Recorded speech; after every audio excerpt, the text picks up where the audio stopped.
What does the Amazon, Peru, piranhas, birds, and Machu Picchu have in common? Join me as we explore South America with Eaglewings Travels. And if you're a fan of bucket list vacations, don't forget to like, subscribe, and ring the bell to get notified every time we post content.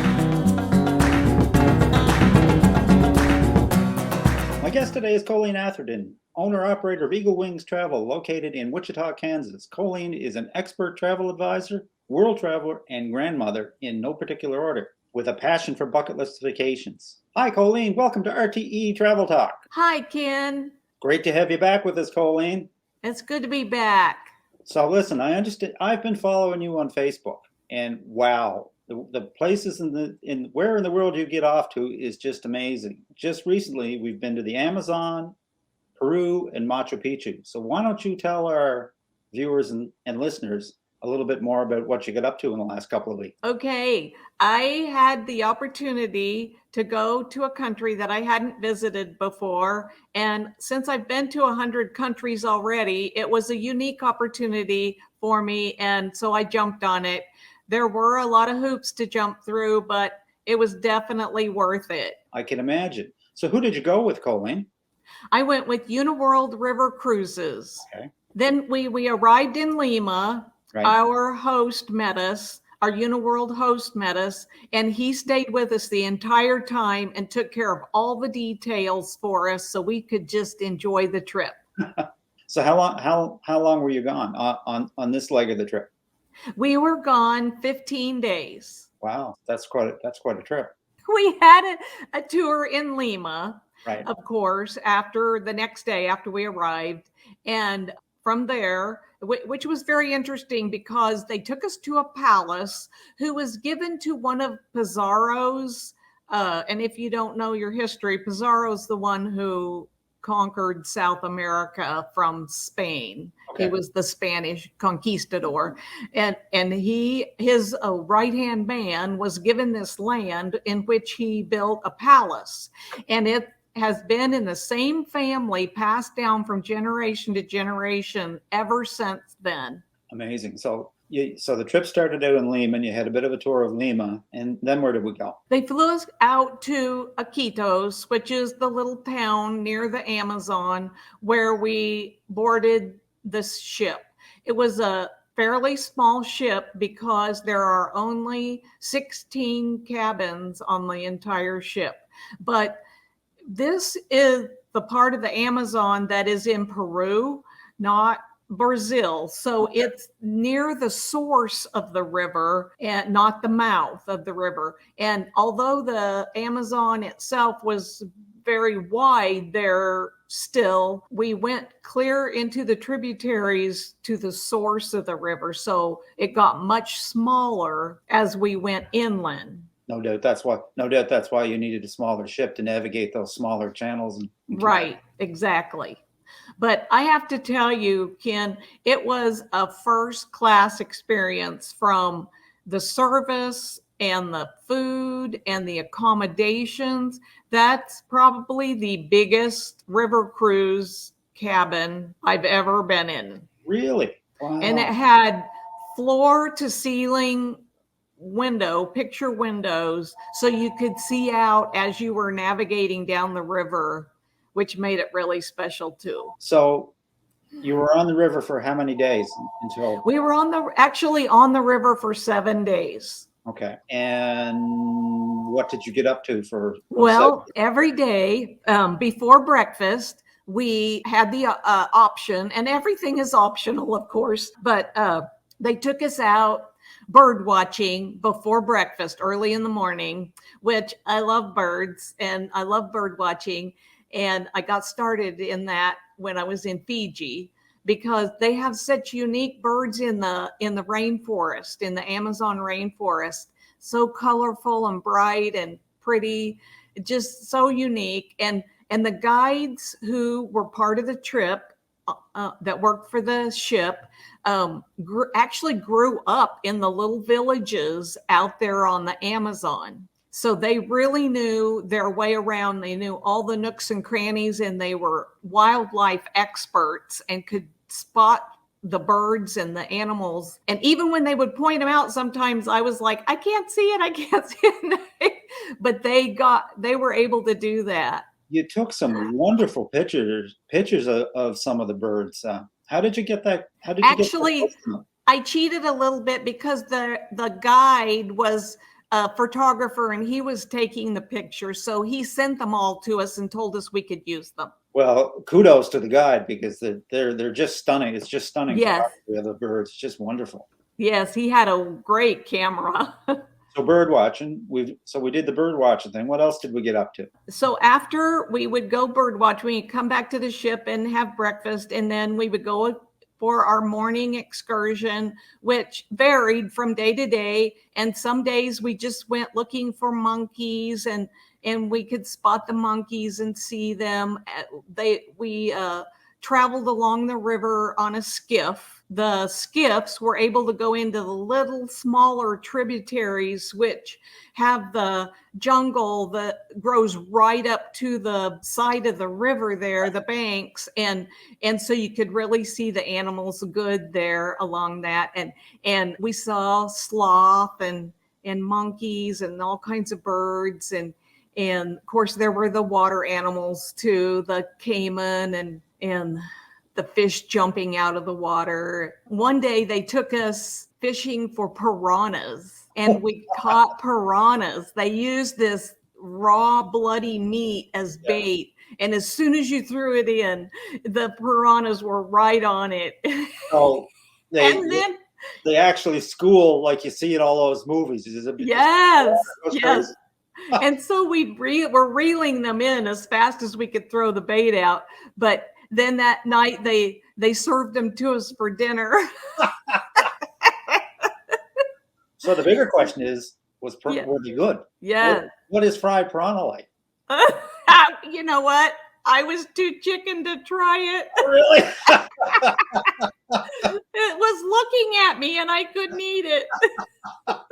Then, and other times we would get out of the skiff and trek through the rainforest, and they would hire locals who lived in a nearby village, and they had these long machetes that they would hack the overgrowth and make a path for us, and we would hike through the jungle and saw these little poison dart frogs. They would find them and then they would bring them over to us on a leaf so we could look at them up close. And there was a poison green tree frog and a sloth was hanging there in the trees.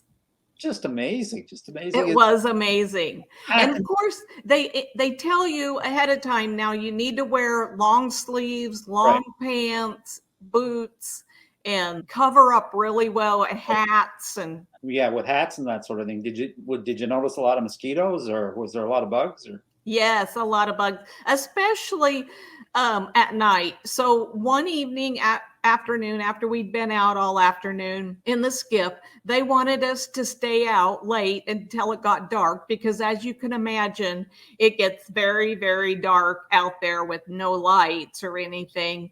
And the stars were just amazing, millions and millions of stars. So then when we headed back to the boat on the skiff at night, they would give us goggles because the bugs were just massive. When we were going along in the skiff, it was like raining bugs. So you couldn't open your mouth and you had to wear these goggles. But it was all part of the experience. And it was just so unique and so wonderful. It was more than a true bucket list vacation. Yes. That's just amazing. And still, even though it was somewhat rugged, it was still a first class experience. The food was amazing on the ship. The service, anything you wanted, they tried to make it happen. I was scanning through your pictures, and I hate snakes. Lo and behold, and I know it's probably one of your most commented posts on Facebook. You with this humongous boa. Yes.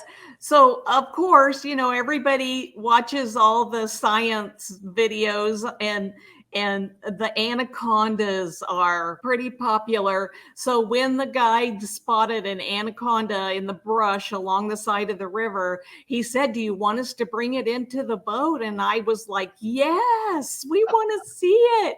And so 4 grown men wrestled that gal out of the brush, and it took a while for them to get it into the boat for us, but they did. And she was not happy camper, but they had to make sure they had grabbed the tail and the head. Yeah. Because she had her mouth open to bite somebody. She was not happy about it, but we brought her in and we were very gentle with her, and they were too. And we got to hold her and see what it was like up close to see her. And she had this huge bulge in the middle of her where she had eaten dinner. But they really knew how to handle the animals. What we were going along one time, and he saw a little baby caiman, and he just reached down in the water and grabbed it up and said, "Who wants to hold her?" So it was just so many unique experiences. It's hard to relate them all. Well, you do it again in a heartbeat then, I suppose. Oh, I would. And yeah. I'd love to take some of my grandkids. I bet you. Yeah, no, I bet you, because they'd be just over the moon. What you're describing in some cases is straight out of Indiana Jones. For sure. It's amazing. What were some of the other highlights of the Amazon portion? And one time they actually took us back into this little lake, kind of a lake thing. We were there during low water season, so a lot of the rivers or the tributaries had kind of dried up, and it was really hard to get the skiff back in where they wanted to take us. But they knew that there were these pink dolphins. They have pink river dolphins there, and there was several of them that we got to see once we got back into that little lake area. That was pretty unique. So we've done the Amazon. Then you took time, I guess, in the next half of the trip and went to Machu Picchu. Is that? Yes. And so we once we got back to Iquitos, we flew down to Cusco and stayed there in a very, very nice hotel. Very nice hotel. And then we took a train up to Machu Picchu, and of course we got to tour that. Okay. Amazing place. How long of a train journey would it be from where you were to Machu Picchu? From Cusco, you go down into the Sacred Valley. Right. And you stay there overnight, and it's a process to acclimate if you're from the lowlands like I am. Right. So it took some time to get used to that altitude, because you're pretty high up. That's good advice for people. And they do carry oxygen just in case somebody needs some. None of us did, but we had to stop frequently and catch our breath as we were climbing up the ruins, but it was worth it. So on foot then? But you take a train from the Sacred Valley up to the ruins itself and back. Right. I mean, you can hike up. They have hiking trails that take 4 days if you want to hike. And they have places you can stop along the way and rest for the night. We did the luxury tour and took the train. I can't say as I blame you. So when you get off the train, from the train to where we see pictures of you in what we all know as Machu Picchu, how long a distance is that? Is that just like normal walking distance, or? Yes, it's just a nice walk up the hills. Yeah. Okay. But then once you get to the ruins, there's a lot of stairs. Okay, so for the benefit of our viewers, I know you've been to the Acropolis. Yes. To walk up to the top of the Acropolis and walk around those ruins, are we talking roughly the same amount of activity? It's about the same distance, I would say, although the altitude is higher at Machu Picchu. So the air is thinner.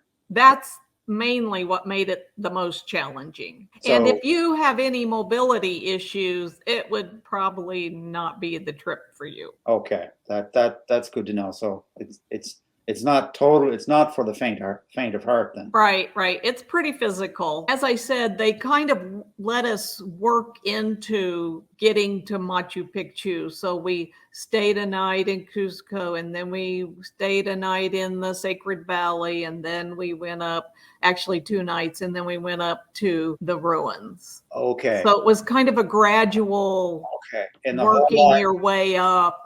I understand. So the whole idea of the extra nights in those lower in the valleys and that sort of thing is to basically acclimatize you to the air at that level. Right. You're already high up. Right. And you just go higher. Right on. Okay. Well, that makes a lot of sense. Colleen, that sounds like just a wonderful, wonderful vacation. Is there anything else you'd like to add about that? It was this, though, a once in a lifetime trip. And as I said, I've been to many, many countries around the world, and I have to say this was one of the top 5. That's high praise. And a lot of the credit goes to Uniworld because they make it such a first-class experience for us. So if folks want to know more about this, where can they get hold of you? They can get hold of me either by phone or my email, eaglewingstravel@gmail.com. Okay. And I'd be happy to help them set it all up. Okay. And plus answer more questions. Yes. And answer more questions. I'm sure people will have a ton. I know when I get done here, I'm probably going to have a ton. Gee, I should have asked her that. So where are you off to next? And then in another week, I'm going to take some of my little 5-year-old princesses on a Disney cruise. Well, you know what? We're going to have you back so you can regale us with all the stories of the princesses on board the Disney cruise. You and I can spend a lot of time talking about Disney. Yes, we could. And with their 50th anniversary celebration coming up, it's going to be a busy time. They truly, truly, truly bring the magic. So here's a wish for you for smooth sailing, and we hope to see you on a Lido deck real soon. Thank you. Thank you for having me on. All right. Take care. And that pretty much wraps it up for today, folks. A special thanks to my guest, Colleen Atherton of Eaglewings Travel. If you'd like to get hold of Colleen about this amazing Amazon vacation or any other vacation, I'll leave her contact information in the description. If you'd like to get hold of us, send an email to questions@realtravelexperts.com or visit our website, realtravelexperts.com, or simply leave a comment. We always respond. As always, folks, if you like this video, a like, a subscribe, and a ring of the bell is certainly appreciated and helps us to spread the word. So until next time, happy travels.